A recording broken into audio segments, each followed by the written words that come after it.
Should we really be feeding our cats these eclectic diets like Hill's prescription diet, feline weight loss with hairball control? Or is it just a steaming pile of animal byproduct mush? I think you're forgetting about PFIA, the Pet Food Industry Association of Australia. They set and regulate these industry standards. Not to mention, they produce about 98% of all animal feed products in Australia.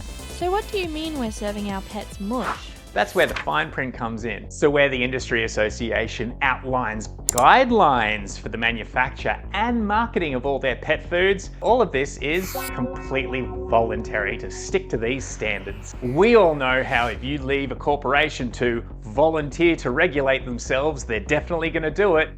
Yeah, well, neither did I. For example, if a dry food product is labelled beef, it only needs to be 25% actual meat, and of that meat, only 1/4 or 25% of that meat needs to actually be beef. You'd kind of expect beef, if it's on the label, to be the big thing in the meal, wouldn't you? And what type of beef tissue that is? Who knows? For wet food, it's kind of actually even worse. For your food to be able to be labelled beef, the meat portion of that needs to be 25% beef. But now the magic part, the actual portion of meat product in that, there is no minimum standard for that. So 25% of that beef could actually be just 1% of the actual amount of meat within that food. And then there's all the little things. Words like dinner or with allow things to have even less meat than you actually think are in them.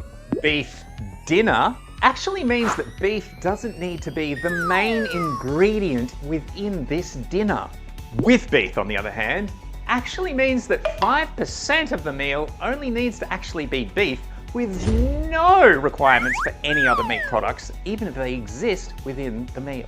So what about these? These two products have completely different names, but if you turn them around and look on the back, they have the exact same ingredients, and this is allowed. How is that not misleading? FleaMail also bans dolphin and whale meat, understandably, but also bans horse meat. And in Australia, we send to slaughter around 20 to 30,000 horses every year. And what do we do with this? Well, we can't put it in pet food.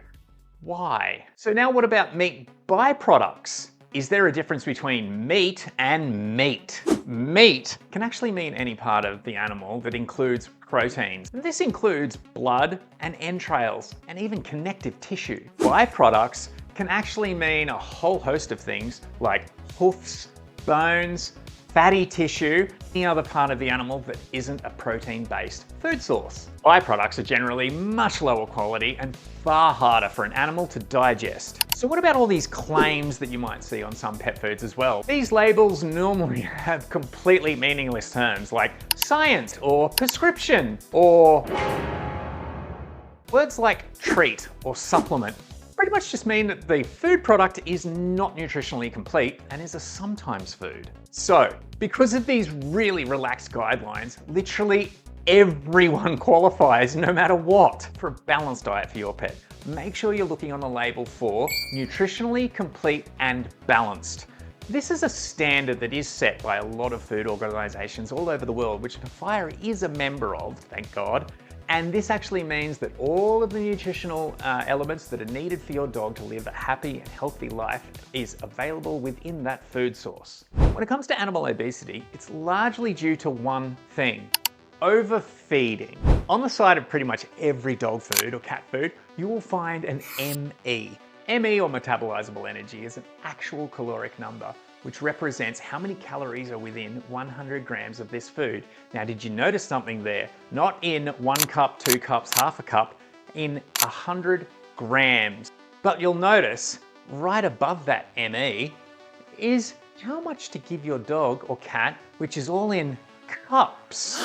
It's a feeding guide. They actually want you to use a little bit more food so they can make more money.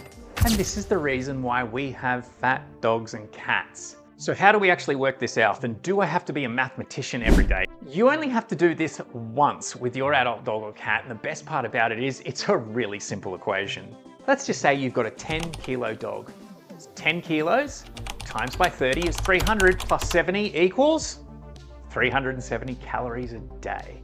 How much of my food is 370 calories? Just take however many calories they need per day and divide it by the metabolizable energy that's written on the packet of your dog food. And there you have how many grams they need every single day. Weigh that out, you've got a healthy dog or cat.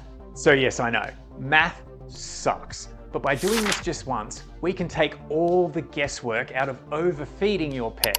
And this is going to lead to happy, healthier pets that live longer. Plain and simple. But just remember, that doesn't include the treats and supplements that you're giving your pet each day. These are unmonitored or uncalculated calories on top of what they should have.